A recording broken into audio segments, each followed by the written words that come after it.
Oh iya, 3 orang yang tidak hadir ya. Oke. Ada kabarnya? Tidak. Hah? 3-tiganya tidak ada kabar? Jalur. Nonton jalur? Iya. Allah. Ya udah, semoga semua yang hadir pada hari ini diberikan kesehatannya sehingga kita bisa melaksanakan pembelajaran sampai akhir. Amin. Sebelum kita belajar, kita ice breaking dulu. Tepuk 1, tepuk 2, tepuk 3, tepuk 4, tepuk 5, tepuk fokus. Melihat, mendengar, mengingat, fokus. Oke, sudah siap belajar? Siap. Baik, Miss mau nanya lagi. Ada di sini yang pernah masak telur? Pernah. Nah, kira-kira masak telur itu gimana ya? Pecahkan telur, masukkan dalam wajan. Hah? Pecahkan telur, Masukkan dalam wajan. masukkan minyak. Berarti tentu ada bahan sama alatnya ya kan? Nah, berarti kalau bahannya apa aja? Royco. Royco. Tadi telur, namanya kita masak telur. Minyak, ada lagi? Bawang kalau mau ditambah boleh. Masya Allah. Cocok. Dan daun sop. Apa lagi? Biar ada rasa-rasanya. Iman. Selain itu, garam. Oke, itu bahan. Nah, kemudian tentu ada alatnya untuk tempat memasaknya. Ada kompor, kuali, mangkoknya, piring, sendoknya. Nah, baru kita buat langkah-langkah. Yang pertama, pecahkan telur. Kalian mau mata sapi atau mau telur dadar nih ceritanya? Dadar berarti diaduk ya. Ya, pecahkan telur, masukkan ke dalam mangkok. Nah, setelah itu diaduk. Tambahkan apa tadi yang mau kalian tambahkan tadi semua? Tambahkan garam, tambahkan bawang, tambahkan cabai. Yang kalian bilang tadi bawang tadi bawang putih, daun bawang. Dan bawang itu. Ya, daun bawang. Nah, setelah itu diaduk, baru di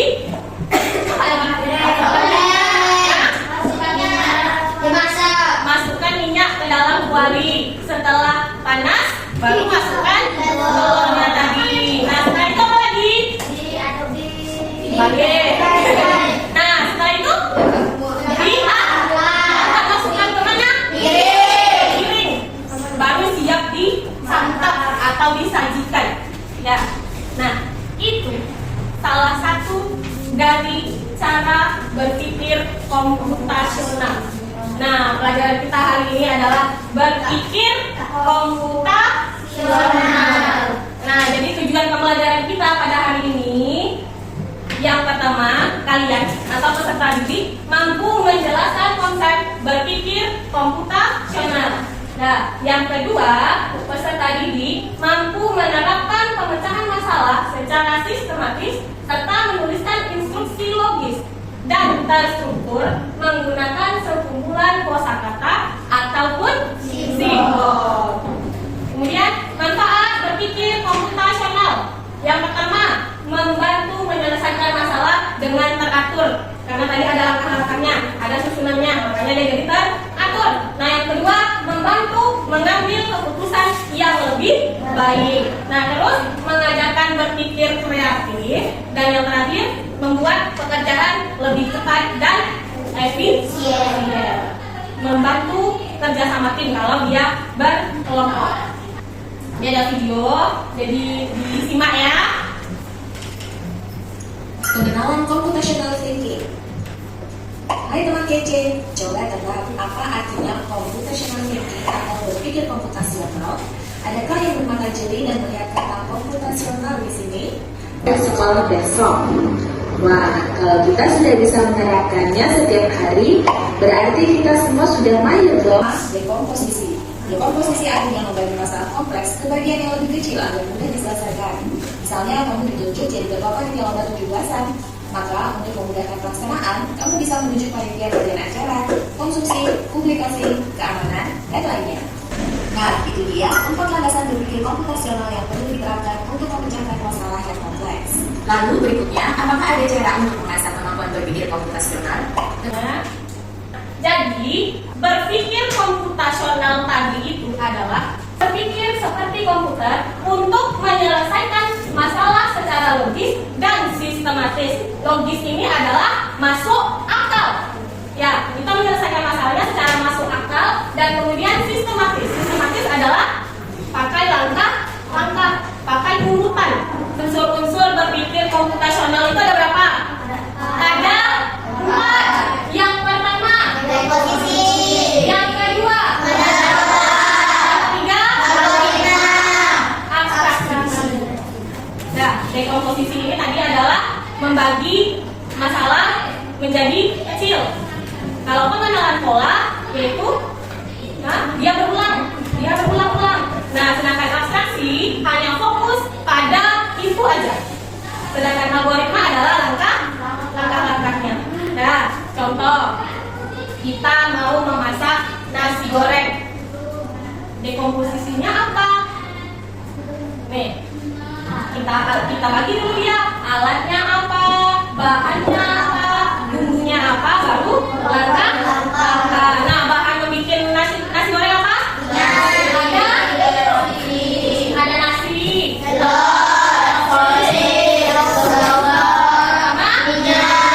nah kemudian bumbunya apa? Garam.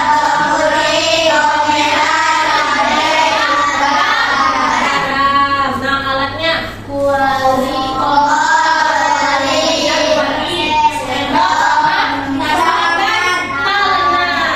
Tentu ya. Nah, itu tadi dekomposisi. Nah, kemudian kita ke pengenalan pola. Untuk membuat satu porsi nasi, kita membutuhkan waktu 10 menit. Itu perkiraan ya. Nah, pola ini bisa kita lakukan kembali ketika kita akan membuat nasi goreng di lain waktu. Nah, ini maksudnya pengenalan polanya kan dia berulang. Hari ini kan kita masak nasi goreng. Kita tengok waktunya, 10 menit cuma. Nah, besok, misal kalian buru-buru nih mau ke sekolah, kalian tengok waktunya. Ada 15 menit. Kemarin saya masak nasi goreng 10 menit. Bisa apa enggak? Bisa, karena kita sudah mengenal polanya tadi. Ya, itu pengenalan pola. Nah, kemudian kita ke abstraksi. Abstraksi itu hanya fokus ke, misal kita masak nasi goreng, ya udah masak nasi goreng.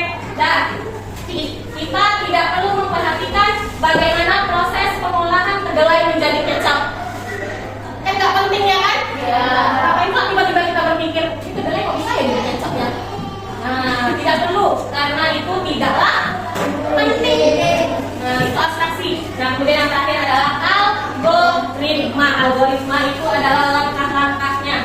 Dalam membuat nasi goreng, kita juga harus bisa menurunkan langkah-langkah secara logis berurutan dari awal hingga akhir. Ini langkah-langkahnya: panaskan minyak, goreng telur dan bumbu, kemudian masukkan nasi dan bumbu lain, cek rasa.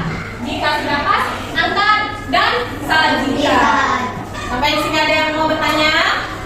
Tidak? Kalau tidak ada, Miss kasih tugas kelompok ya.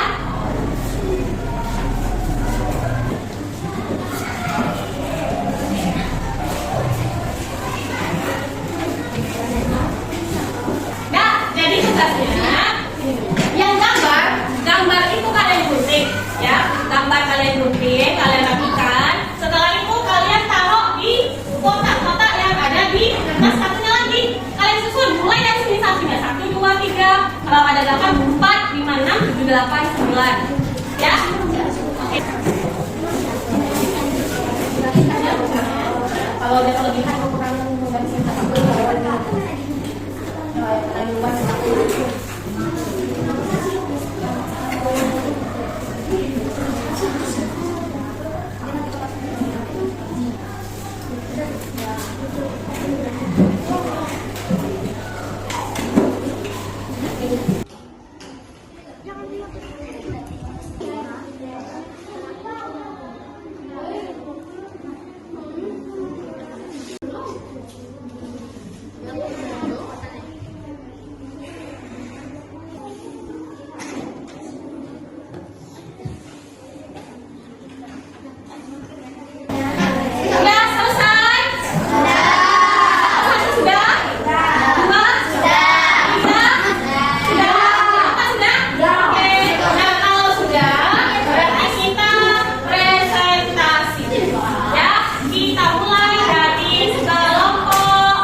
kami. Oke, yuk.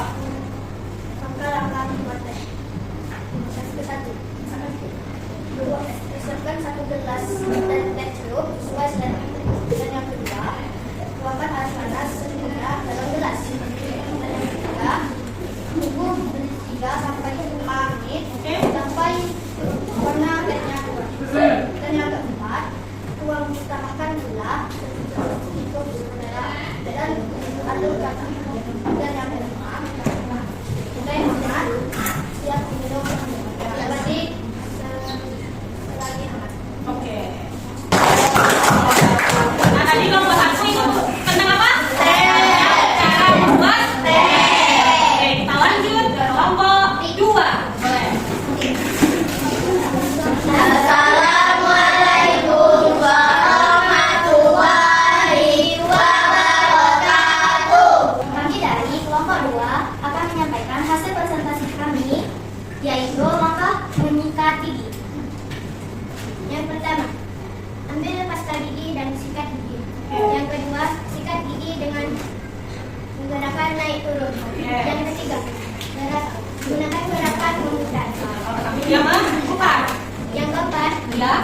sikat permukaan gigi bawah. Yang bukan gigi bawah. Yang kelima, sikat permukaan atas gigi. Nomor 6, sikat bagian lidah. Dan yang ketujuh, berkumur dengan air. Yang kedelapan, nikmati senyum gigi yang bersih. Burung cendrawasih, cari dulu di Papua. Sekian, terima kasih. Semoga bermanfaat untuk semua. Demikianlah hasil presentasi dari kami.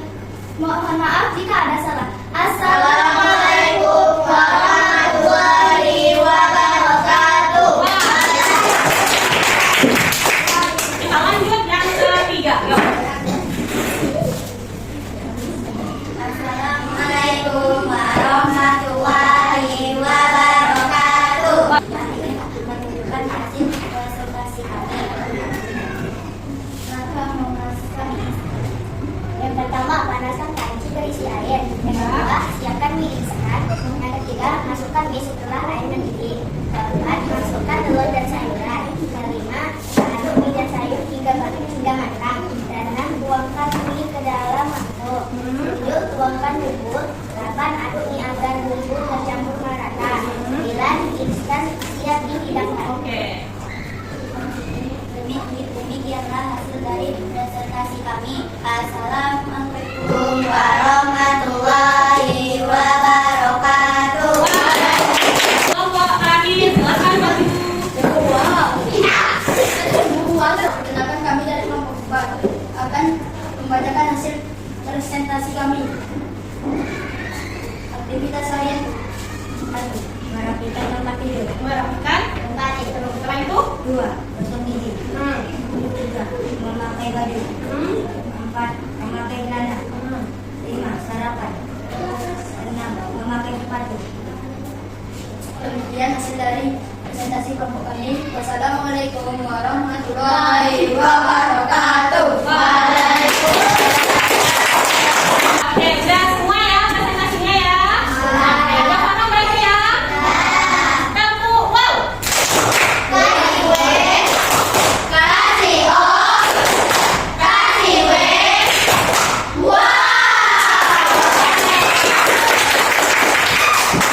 Baik, sebelum kita ke soal atau tugas individu, kita main game lagi sebentar ya. Mau main game?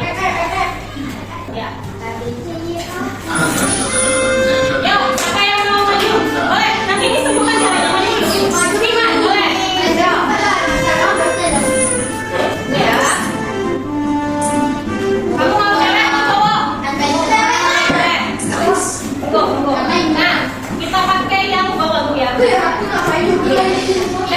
Coba, lanjut.